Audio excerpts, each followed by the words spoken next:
Hi everybody, welcome to another Woke Salaryman podcast, and today we are talking about what, Remy? We're going to talk about retiring overseas, which I think is quite a popular topic. Yep. According to, I don't know, what I've seen online Yep. in my personal circles. Yep. I think everybody seems to want to retire, not in Singapore. Not everybody, Not everybody. yeah. I would say like at least 50%. Yeah, and I think it's particularly pertinent for Singapore to discuss because one, Singapore is very expensive to retire, as we'll see in a bit. Yep. And also number two, like as a Singapore, like in terms of right now, your currency is very powerful, so you have great agency to be able to go overseas, right?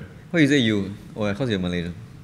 Yeah, that's right. okay. Yeah, I'm Malaysian PR lah. You added us. You made us like the third people. Third person lah, yeah. But whatever. It's fine, yeah. it's fine. Yeah, So maybe you explain the inciting, the Sure. thing that we saw that made us think about this. Sure. So that, Viv shared. our very lovely colleague Viv. Very lovely. Yeah. Yes, I think. Why do you- I think why that, you stunned at I that? think that is a You fair disagree term. with the statement? That's a fair term You to said it describe first, Viv. eh? Yeah, I know. So she shared a graphic called "The Cost of an American to Comfortably Retire in Every Country," and I think they put really literally every country in the world. And in this graphic, right, Singapore was the most expensive one. So you comb through and you look to see if anyone was more expensive than Singapore, and nobody was more expensive. No, actually, they just put in the summary. Oh, yeah, paragraph, actually on the Singapore- top, yeah. So to retire in Singapore, you need $1.18 million US for the average American to retire in Singapore. For reference, the cheapest country to retire in is Pakistan at $158,000. Wow.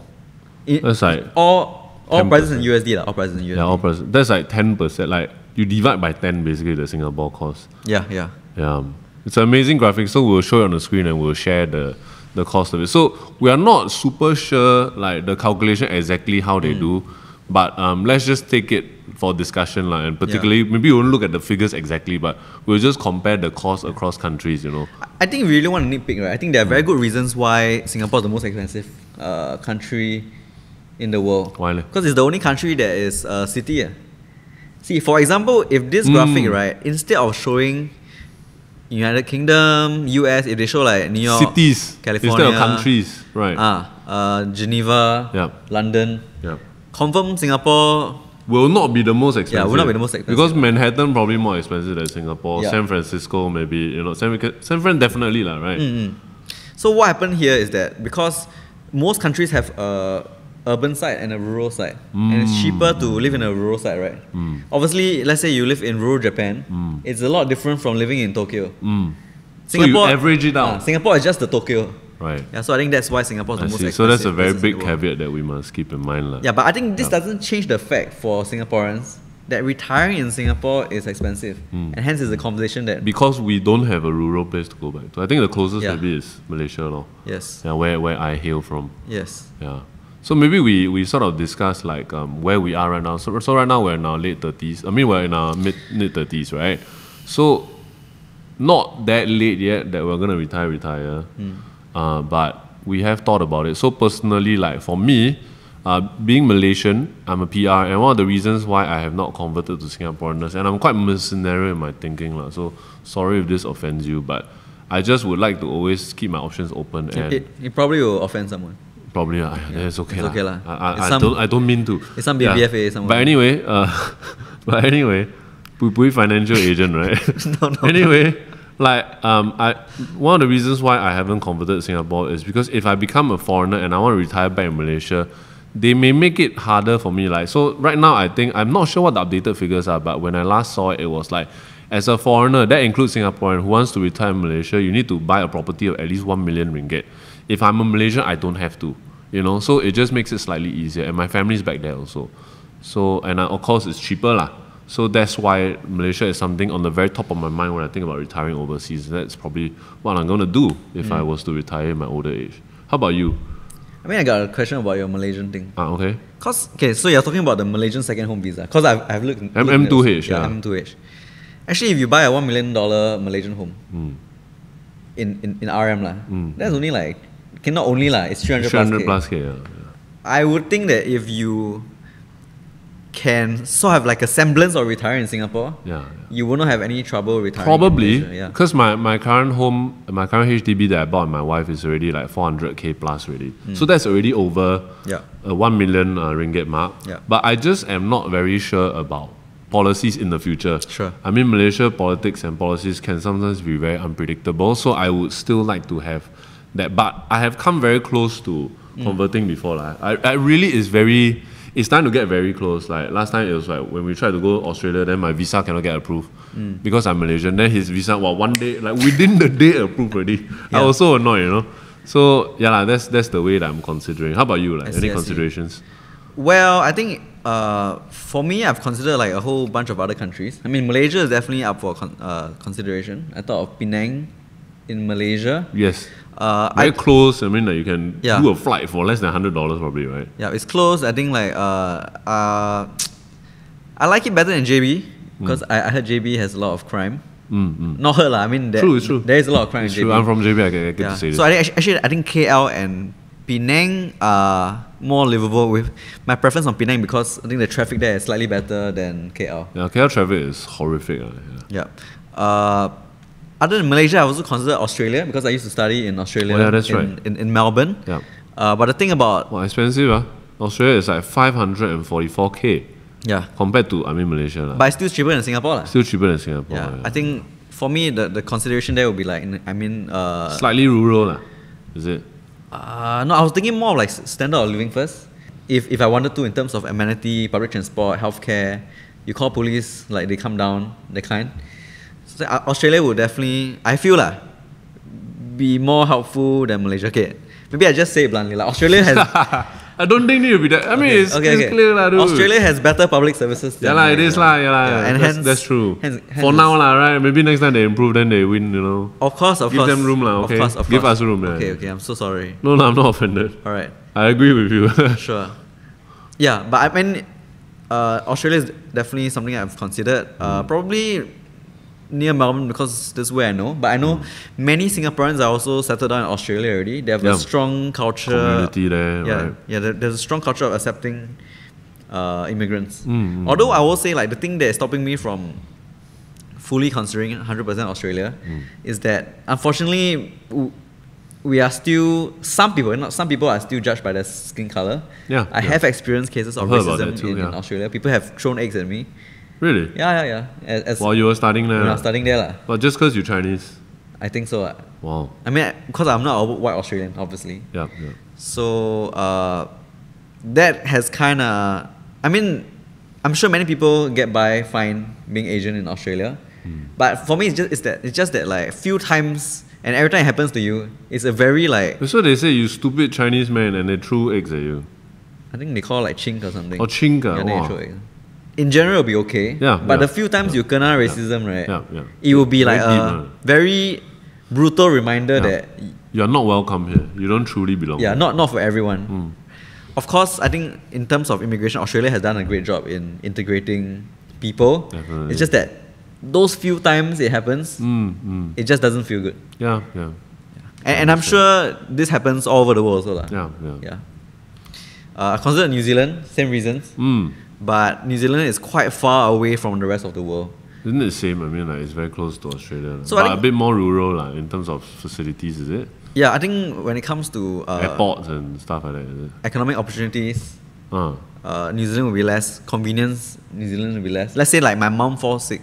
I mean, she's really sick. I have to fly back to Singapore. That will be too long. Right. In Australia, I think somewhere like Melbourne is 7 hours. It's definitely still doable. I see. Japan also, right? You talk about Japan. Yeah. I have a friend who's living in Japan now. I've also seriously considered Japan. Shout out his channel. It's called Ryuno Hara. I'll put it up here. Like it's a really cool channel, and he basically has created a life for himself. Like one day we'll go over and do a podcast or interview him if he's willing. But it's really so damn cool. Like he rented like a place, right? Then he's just building it up. Then he's doing the roof and he's doing the laminating the floor. It's so damn cool. You all can check out the channel. But for you, what does that mean? In terms of in terms of Japan, I think Japan has like a certain allure to it because public services and public transport are amazing there. I think maybe as amazing as Singapore, right? You could actually really get to a lot of places in Japan by rail. And the thing is that I feel that in Japan people are slightly more polite compared to the rest of the world. So even if they don't like you, they might upfront they won't. Polite. Okay, maybe they will like be very polite to you. Then they curse you secretly. Yeah, this guy Jin, right? But for me, that's fine, you know, man. As long as you don't come and like throw eggs at you. me, you beat me up. I mean, that's where I draw a line. You secretly don't like me, I'm okay, right? Of course, I'll try my best. So it's a bit like the contrasting with Australia, where they don't like you up front, but they'll tell you like you fucking you chink, stupid, but you asshole. In Japan, maybe that sentiment is there, but it just doesn't come out to the fore where you're being physically. You're okay if people disliking you inside. Yeah. I mean, of course, I'll try my best to be as nice affable as possible. Yeah. Right, but and also, I guess there's the benefit that like, as an East Asian, I slightly look like them. Yep, that's right. Yeah, actually you do like particularly like because you're a bit darker and you have a little bit of a mix, but the mix look a bit Japanese. Like maybe this guy can blend. Okinawan. Yes, Okinawan. Actually, some people say I look like Philippines. Philippines also, we went to a Philippine restaurant one time, the grill place, and they kept talking to me in Tagalog. It's very funny. Yeah, so if we look at the prices about all these countries, so Singapore, like we said, $1.1 million US. Malaysia, I think out of all these places that we've shortlisted, is the cheapest at 288,000. Then the next one will be Japan, actually at 418,000, and then Australia at 544,000. Yeah, so if we rank it, I think like the cheapest so far of all the alternatives right now is Malaysia, that we both of us might want to. But I only really consider Malaysia because like I have a territorial and national bias there, you know. But maybe then we zoom out to think about like the pros and cons of retiring overseas. Like, sure. What would you say are some of the pros of retiring overseas as a Singaporean? The main reason a lot on people's mind is cost. It's the main reason why people watch this channel anyway. The Singapore dollar is quite strong. Your money can go a lot further overseas. The most striking example is housing. In Singapore, 500k will get you a HDB flat. It won't be a very big one. But if in Malaysia, 500k, amazingly huge. Can build your own house, you can build your own house. You can have a garden. You can have 9 dogs if that's what you wish. Many children to run around the backyard. So obviously, dollars going further. You know, spend less money every month, right? So let's say you are 60 this year. Your CPF, maybe you only have 300k. Then if you want to live a life in Singapore, you have to make do with I think 2002 is the CPF life payout roughly, which is not a small amount, but it gives you quite a basic standard of living in Singapore. I mean, for me, I think 2k is enough in Singapore already. But then if I go to Malaysia and I have 2k Sing every month to spend, that is a lot of money. You can even, I could probably even afford a car, buy a car, drive around, do road trips and stuff. I mean, which leads me to like my next point. I think another reason I've considered retiring overseas is simply because of size. Singapore is a very small country, and like sometimes the sites they're just all I see before already. Right. Because you are from here, I think Singapore has a lot to offer for tourists. Of course. When you are here for years and years and years, you will see everything. Like, let's say I'm in Malaysia, I can drive up to, I don't know, Langkawi or something. You can go and do trails all over the country. You know, got waterfall, got mountain. You know. But I think in Singapore, if you leave, right, you literally have to. Okay, number one, you have to buy a car if you want to drive out to Malaysia. Car is already a huge cost already. For Singapore, yes. But you buy a car in Malaysia, immediately the cost of the car is like become a fraction of the Singapore cost, right? So then the other way of getting out of Singapore, what you fly. Fly also very expensive. So if you want to fly, I don't know, 9 times a year, that's a lot of money. Seems quite intense. If you are in, let's say, Australia, Japan, Taiwan, you could drive around, you could ride a little scooter around the country, and it won't be that expensive. Maybe pace of life. I think Singapore pace of life is incredibly fast. And you almost have to live that way unless you are so rich that you can ignore. You know, because to just live here, is expensive. Yeah. Right. So I think it's not just that okay, how should I say? And this is reflected in like the types of businesses that kind of like survive. Like, I think in Japan, because in rural Japan especially, things move very slowly. They have like a big respect for like culture, The process. history. Yeah, not just the outcome. So many things that are actually in Singapore that will be no longer viable, they actually thrive in other countries. For example? For example, let's say I want to do like very traditional, I want to make very traditional tea. That will not happen in High Singapore. quality handmade boutique Yeah. cannot do a certain quantity just because the handmade nature necessitates that certain process. So it's very expensive to sell, but Yeah, I think in Singapore we cannot sustain. tend to have a culture of like, oh, I want the best one, I want to pay the least, Yeah. and that doesn't always. Reminds me of like the difference between like I like to say like America and Europe also. America tends to be, I feel like, a lot more better at like mass manufacturing and Yeah. figure out business models like that. Yeah. Then on the European side you have more handmade things Yeah. that are like boutique. Like I bought some leather bag and then it's like only 1,000 of these made every year, but then they'll last forever. You know, the US ones might break very fast. You know, Yep.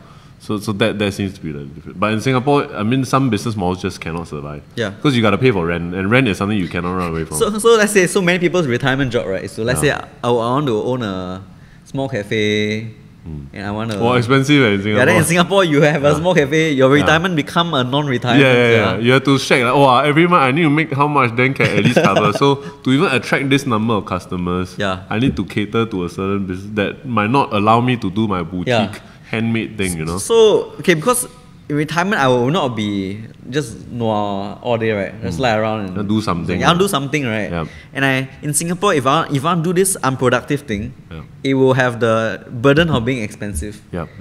In other countries, I can do this inexpensive thing, an unproductive thing, and it will be relatively inexpensive, and maybe even the business model might be supported. Yeah, definitely. Yeah. So I think those are the pros. You want to talk about the cons? I think like the first con that I can think of definitely is just like proximity from family and friends, because if you've lived in Singapore or worked here for a long time, like you have built up relationships here, like, and if your family is here, then that's even harder, isn't it? Because it is important to have, I think, a core bunch of people that you don't just like but also love, i.e. you can tell them about all your problems and they'll help you solve it together. And if the proximity is further, like I have found out with my family who's in Malaysia, even though it's just one causeway, the fact that it's like sometimes 4 or 5 hours for me to go home because of the jam makes me not want to go back sometimes, you know. And it does make your relationship different from, say, like I have my friends and my colleagues who spend a lot of time with their families just day in, day out, and it's a very normal thing. And sometimes I feel jealous of that, you know. So that's definitely a huge trade-off. So that's number one. So that one is, I think, a spectrum, because if you say in Singapore, then you retire to Malaysia, then you have a car, to come back to Singapore is not that difficult, or as difficult as, say, to go to Australia or Japan, you know. So that might be something that might even factor into the cost, because what you might also want to do is to, if you have a house in Japan, you might need to build another small guest house, then what you do instead is your whole family come with you, then you all stay there together for 3 to 6 months, then they come back first. You know, something like that. So it also factors in. Yeah. Just one comment on the Malaysia thing. Yeah. Singaporean drive Malaysia car, right? Come into Singapore is a tricky thing. Yeah, so you cannot drive lah, but you can take bus and stuff lah. Yeah. So yeah, that's a good point to point out. Yeah. I think it's also giving up like some identity. Yep. Imagine you go overseas, you tell people like, I remember last time Hiran used to have a lot of neoprene machine. Was a Hiran where? Then What? like, Nani? Yeah. Right. So giving up an identity, I think it's quite a hard thing to do. And it's perceived, I think, often as a fluffy thing, but until you get there, you will not understand how hard hitting that can be. I think sure you can cultivate new relationships and build like a new life there, right? Which is what basically our ancestors did when they came to Singapore. Right. Yeah. But I think that has to be acknowledged. It is difficult. It is difficult, Yeah, it is difficult. So like we have families back probably in China, like if we trace back, and I mean, how often do you go back to visit them?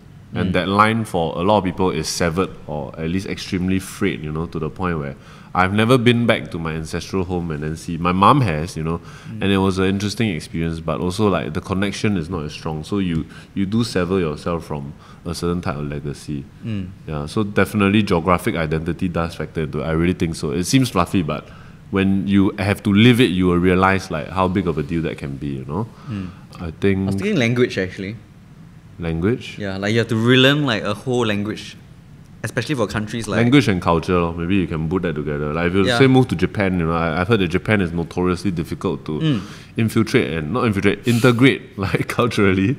Like you can even learn the language, but like if you're not a local, like it's very hard. They can spot you in a minute when you start talking to them. Yeah. Even for places like Thailand, Vietnam, the language is not always easy to learn, especially if you are already in your 30s, 40s. But of course, if there's a will, there's a way. If it's really necessary, I'm sure you will go and learn and pick it up. The big thing is probably kids. The kids will have a very different life from normal Singaporean kids. So not say good or bad necessarily. Exactly. Right? So let's say you move to Japan. Then you raise kids there. Then after that, because you live in rural Japan, the educational facilities to look after your kids, or healthcare even, are not as developed as Singapore. That has to be factored in also. Eventually, you want to send your kid to... Most people will want to send their kids to places where their kids can excel.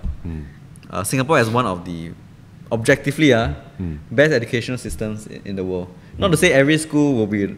Not every school is equal, right? But education system is quite up there in the world. That's the reason I'm here. My parents sent me here because they perceive the education here to be better than Malaysia. And there is an argument to say that Singapore's education system is good for this but not good for that. And we are cognizant of that and we agree with that also. But we're just talking about standardized testing and statistical objective outcomes. Singapore does have a good education system. Although I feel like there's a certain romance of bringing up, let's say my kid, right, in nature. And have being able to not spend like the first 3 years of their life, or playing, actually playing, not having to like study and do all these tests. Because playing is learning, but to do that, it requires a certain amount of luxury or privilege, because that requires essentially, I think what they call is small class size ratios, i.e. you are teaching your kid, you are taking them on a nature trail, and then you are saying, hey, this is mud, this is soil, this is composting, this is that. You have to spend the time to do it. So the reason why people send their kids early is because they need to work. That's why I got childcare and all this stuff. So in my head, if I go to Japan, and let's say I do have a kid, let's say hypothetically, then if I don't need to work there and I am retired, you'll homeschool the kid. Then I can kind of homeschool kid. Although I do not know, I feel like homeschool is scary sometimes. I don't have a homeschool track record. The kid could be a mass murderer. I mean, we have seen... I feel like homeschool is very interesting because like I've seen like tremendous individuals who are homeschooled, because usually like my preconception of homeschool before I ever met some of these people is that they are, like the American kind, super religious, will not know much about the world. And then that is one like very scary thing about homeschooling that I think of, like because none of us are perfect, right? We all have our mental issues and hang-ups and stuff. Like when it's just me and the kid, right, I might be teaching them some things that they cannot even cross-compare to see, there are other adults that are not like that. That's my greatest fear when I do that kind of thing. Homeschooling is kind of like a lot of volatility. So maybe you can mix. You can send your kid to the Japanese school, international school or something. Then when they come back, then you spend another 5 hours every day. We're going to go on a hike today, and we're going to look at plants, and here's the leaf. And that would be an amazing education. But I mean, because Singapore is so expensive, I think it's very normal for parents here to send to childcare or after school care. And then the parents have to work until like 12, 14 hours a day. So it's very hard to do that in Singapore. You have to be really rich to be able to do that. I can't remember, is this a pro or con? I think can be a little bit of both. A bit of both. But I mean, not everything can just be pro and con. It's always like shades of grey, right? So maybe now we have said that like... Oh wait, still have. Oh, still have. Safety, right, that's true, Singapore is a very safe place. I think the argument can be made that other places are also very safe. But statistically, Singapore is the safest, one of the safest places in the world. Even like Japan, right, we have earthquake. We have natural Right, disaster. yeah, that's true. Typhoon, right? Yeah. So Singapore, we have quite a sheltered geographical location. Quite. Won't have tsunami. Flood also, honestly, not so bad lah. I've seen other countries, the flood even more jialat. Oh, very jialat. So Singapore is a decent place. Yeah. That's true. Maybe even something like economic opportunity. That's true. If you observe, right, many of the countries you are looking at, a Singaporean can retire there. But the reverse is not true. Right. Also worth saying is that if let's say you are born in Japan, you might not be able to retire in Japan.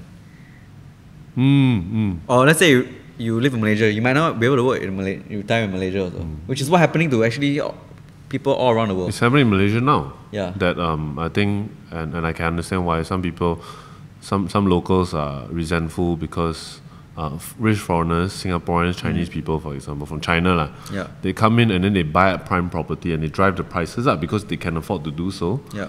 Because they're also looking to diversify their investments. And what happens is that they push the prices up, the prices, and then the locals get pushed out of the central areas, and a lot of them cannot afford to live so close to the center where they work. You know, so this is something that's not just happening in Malaysia, everywhere. I mean, even Bali, Singapore. you know, Even San Francisco. gentrification, right? Yeah, it's just something that happens. So even if I Actually, feel, you say, even Singapore with expats that come in, Yeah. you know, you think about your Sentosa Cove, that kind of thing, and then also condos and I private think property. Tiong Bahru, Tiong Bahru, yes. let's yes. say someone want to rent for Marine Parade also, yeah. 8K HDB flat Yep. in Tiong Bahru. Yeah. You drive everything up, yeah. everything goes up. You can't live in Tiong Bahru, yeah. The privilege we have of being born in Singapore is that we get to choose where we want to retire. Yes. So for that reason, right, I think many people online always say Singapore's the worst, I cannot retire here. But I actually think that if we zoom out a bit, right, we can see that big financial hubs, major financial centers of the world, which Singapore is one of them, are never good places to retire. They're good places to work. Especially on a budget. Yep. Right. If you have 10 million in Singapore, I think you have no problem. Even 2-3 million, Yeah. I think that's fine. Yeah. But let's say you have 500k, Yeah. I don't think Singapore is your best bet of retiring. And I think that's a good point because I'm somebody who came here from overseas. So what Singaporeans have when they are born here that sometimes people forget about, locals forget about, is that you are born into a place with extraordinary opportunities in terms of making money. It really is. I mean, some exceptions, for example, we talk about plumber, right? Got some exceptions here and there. But for the most part, I think job for job, Singapore compared with a lot of other regions around the world, you will earn more money because the currency is stronger, even though you're doing the same role. And that is something that when you move overseas, you will lose that ability, not just for yourself, but also for your kids, right? So that's something to consider as a con also, right? It's a pro and a con. No, it's a con, it's a con. So I think also one con that I sort of have in my mind that I can't really quantify, right? But it sort of bothers me a bit is the idea of is it wrong to leave your country of birth to retire overseas? Is there something wrong there? Do you understand what I mean? It's am I betraying my nation when I do that? The first time you brought this up, you said it was icky feeling, right? Okay, my sense is that you're asking people to leave their home to go overseas just so that they can retire. Shouldn't every city provide opportunities for everyone to retire here? No, shouldn't every country provide opportunities for everyone to retire here? Shouldn't it? I don't know. Should it? Does anyone say anywhere that countries need to provide this? Yeah. Is it to provide everyone with the opportunity to retire? Yeah, I think so. Okay, fair enough. If that is in the definition. That's why in the UK they have a welfare state, right? That's true. Yeah, right. Yeah. But the problem is with Singapore is that it's not a country. It is a country. It is a country. But it's first and foremost a city first, then a country. So there will always be limitations on what it can provide to everybody. Yeah, exactly. Yeah. How would Singapore, the authorities and also as a nation, what would we do, for example, if we wanted to provide a better retirement? Is it that we build places for people to retire in a cheaper, a special estate, then this is all just for retirees and the cost will be very low, but you must be 65 and above to stay there? Is that how that would be? Yeah, what I think logically works for Singapore is to attract a lot of rich people, tax them, tax the hell out of them, build public facilities for people to retire. And sort of gatekeep them so only retirees Yeah. can enjoy. Yeah, but I think the it's not a perfect system also. Yeah. Because in Singapore, land is scarce, right? Yeah, so your is- retirement yeah. home will be very It will take up land. smallish lah, Yeah. compared to It'll be packed. your retirement overseas. Yeah. So even in retirement, you live in HDB flats, which some people don't like. Right. I mean, for me, I'm flexible lah. Yeah. You really want, okay lah, I also can do it. So in your what you're positing is that because Singapore cannot afford to go and specially make these things en masse so that it can satisfy every old person with a certain degree of lifestyle, right? Then it's fair game for potential retirees here to think about moving overseas to retire. Yeah, and in this consideration, I don't even think about like what the Singapore government feels. You should do what is best for you. Right. Like, same as the plumber story you did the last time. If it doesn't serve you, Fine. and you can afford it, then go do it lah. Like, we have no obligation to Singapore government to stay and retire here. Maybe they might even welcome people retiring overseas because it lowers the cost of healthcare for them. But the quality of healthcare It will be not lower. as good lah. Yeah, Yeah lah. yeah. But maybe then for serious things you come back to Singapore to do. But if it's something that can do overseas in Malaysia, then you just do the I mean, operation there. lah. even LASIK can do it in Malaysia. Yeah, that's true. I mind that in Malaysia. It's not a shit show, right? It's not that bad. Yeah, Malaysian yeah. healthcare system is It's just that actually Singapore is so damn good. Malaysian healthcare system is actually pretty good. It's pretty good. Yeah, it's pretty good. Yeah. It's Like- just Singapore spoil market so badly that Yeah. everything pales in So comparison. like let's say Malaysian healthcare costs like that. Singapore one like yeah. exponential. Yes. So yes. there's a point of like best price you can pay Yes, for medical that's true. treatment. That's true. And Right. may not always be Singapore. Right. If I was like a rich Indonesian Chinese, I have 100 million. Yeah. Okay lah, Singapore is great. Yeah, because I was already like studying here when my mom got me to do LASIK, and then we chose to do it in Malaysia because, like you said, bang for buck. There's an efficient pricing that actually in Malaysia is better. It is way cheaper for not much less quality. Yeah, I get your point. Like, Yeah. So how I choose to look at this map of Southeast Asia is that, and maybe a bit controversial, Yep. is that look at Australia. Australia is roughly the same size as Southeast Asia. I mean, if you include all the sea. islands and stuff, right? Yeah.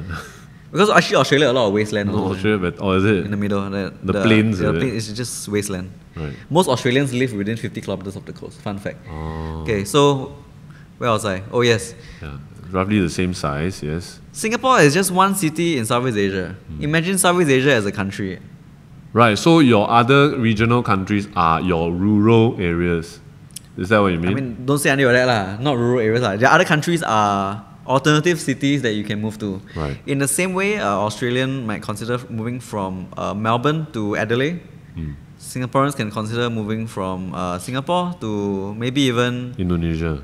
Chiang Mai. Yep. Yeah, like yep. say the city lah. Say the Yeah, city name, yeah. right? Okay. Jakarta, Bali. Mm. Because if you insist on retiring in Singapore, that is a bit like insisting on retiring in New York Or Melbourne. or Melbourne or Sydney, which is possible, no doubt, but you need a lot of money to do it. Right. So we have options like Singaporeans because at least our currency is strong. Yeah. And if you think about it, culturally, right, Malaysia and Singapore are not that different. Like in Japan, right, just for context, people in Osaka are known as being rude and boisterous and very aggressive. People in Tokyo are known as being like, very refined. So even within a nation, there Exactly. are these cultural differences. If you look at already. the US, you know, different states, they say, Yeah. this is a redneck state. Yeah, This is a very liberal state. Yeah.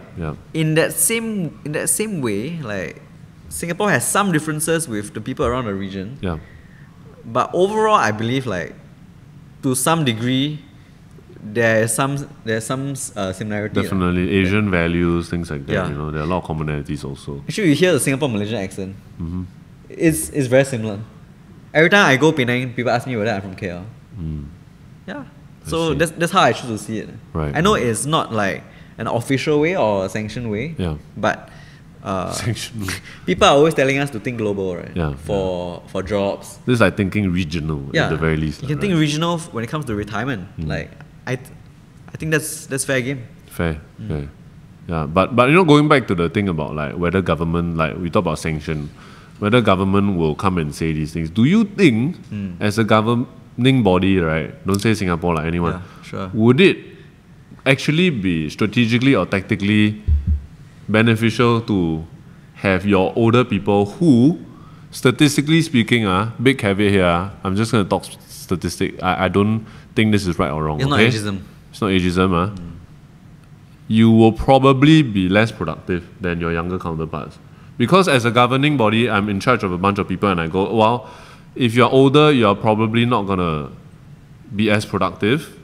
Economically productive. Productive. Actually, it's better if you go. Then I can use my finite resources to spend on the more productive people. Is that logical? But it doesn't sound like something any government body can actually officially come out and say. So it's logical because if you don't work Yeah. and you need medical care, Yeah, it costs you're a cost center. the right? state. Yeah. If you're young, you don't need medical care. Yeah. You are not a cost center. Yeah. So I think most countries in the world will prefer to have a very young workforce. We'll prefer to have. From a GDP standpoint. Yeah. I do not think any government in the world should say it publicly. Because it's I don't think they can. I mean they can, but it's just it's just think they can. a very, very bad look. Yeah, it's a horrendous look. So just to get the record straight, I have elderly parents or like parents who will be elderly. Okay, I scared they watch and they say, "Hey, 你讲我老." So I don't want a society where we cast out our old the moment they become less productive. Sure. Please don't get me wrong. And I'm sure any productive young person who has elderly parents would hope that the elderly parents can be catered to fairly. You see, part of attracting young people to Singapore is caring for the old exactly. and the young, the fragile, right? Yeah. So that is a part of the strategy. But it leads me to think about this thing that I've talked to Remy about called Attestupa, which I found out from the movie Midsommar, which is a Nordic phenomena. I was fascinated by this. It was a Nordic phenomena where it was a ritual whereby the old in a tribe would commit suicide upon reaching a certain age. So when you get to a certain age, they'll kill themselves, and it'll be a ritual whereby it's almost like, from my sort of reading of it, it's like a noble thing because you are understanding that as an old person now, I'm not able to hunt as well. When I farm, I'm not able to farm as quickly as the young, and I'm still consuming resources. So for the good of the tribe, I will exile myself mortally, you know.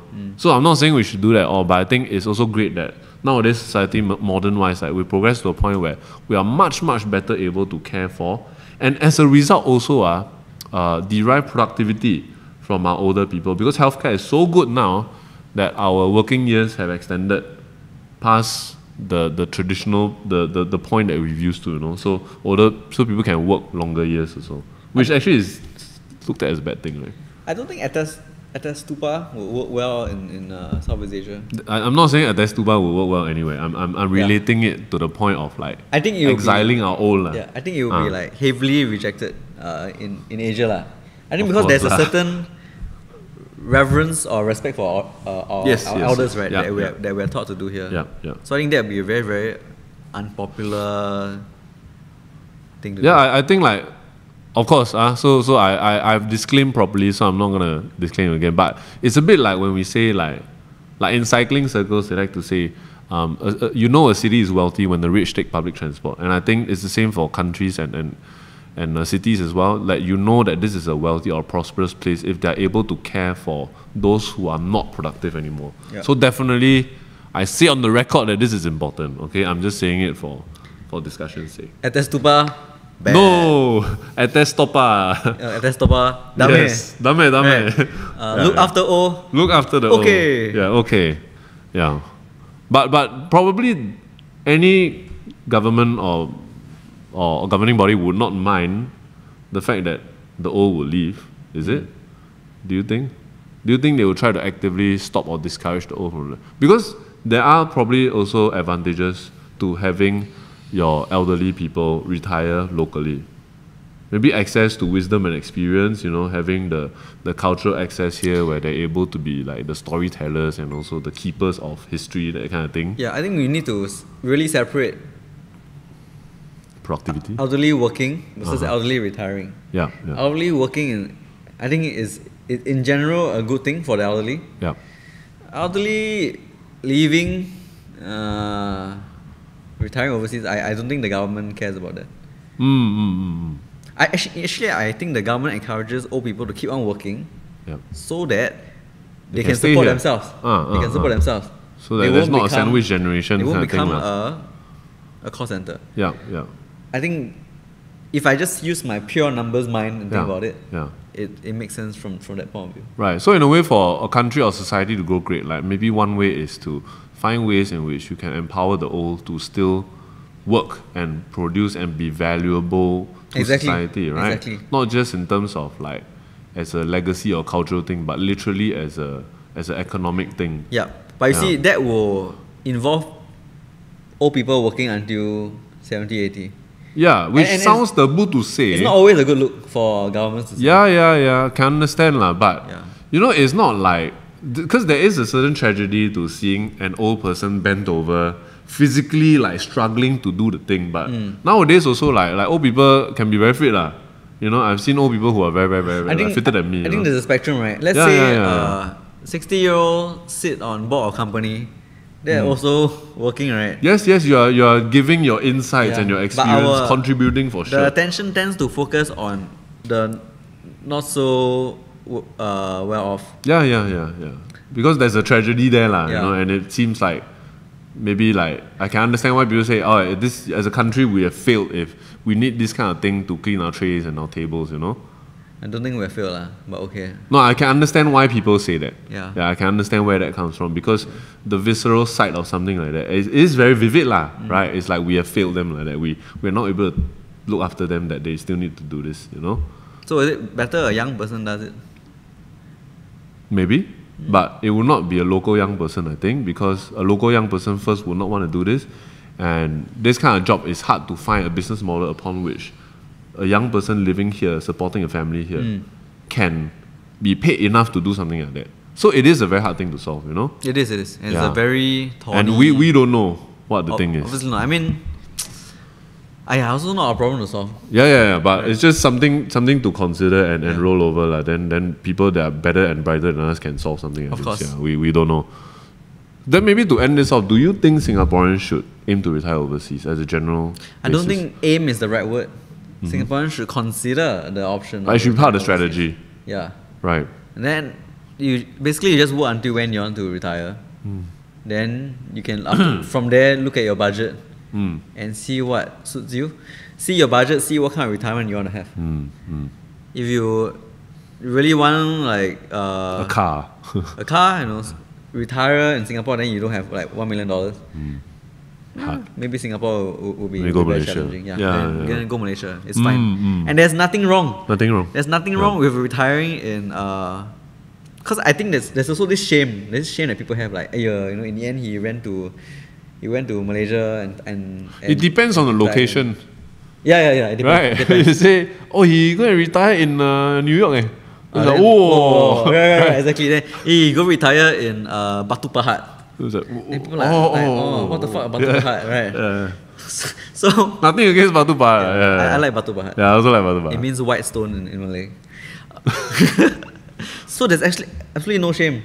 I mean, after all, you choose the retirement you want, then you just choose where you want. The nobility, I think, and the pride should come from, I know what I want, and I have enough to do it, and I planned for it, and it worked. Then wherever that is that you end up, if you can do it, good for you, and we will applaud loudly for whoever can do that. Yeah. Okay, after that, clapping seems like a good time to end the podcast. It does, yeah. So maybe we'll end it here. Let us know like what your thoughts are, like whether you are from Singapore or not, and how do you plan to retire, and like do you factor retiring in another country as part of your strategy, and then how you would handle things like, you know, if you have kids, how does that work? You know? We talk about like even like the main barriers of you, the push and pull factors. Yeah, push I and think pull, maybe yeah. that's what we want to hear. It's so interesting because there's so many ways in which people think about these things, and we really love to hear what you have to say. Like, I mean, we don't reply to a lot of them, your comments and stuff, because we're busy doing the comics and stuff, but we really do read every single one. Like, even the mean ones. Oh, there are some mean especially ones. the means. The means one we will like share, hey, look at this one. Wow, this is damn mean. Oh my god. Wow. So yeah, but it's okay, you know, we can take it. So let us know what y'all think about this retiring thing. Yeah. I think on that note we will end the podcast. If we get so stressed out from reading mean comments that we cannot work and then we close this whole thing, thank you very much for watching this podcast and this final episode. If we have the mental fortitude to carry through the mean comments, we'll see you guys in the next podcast.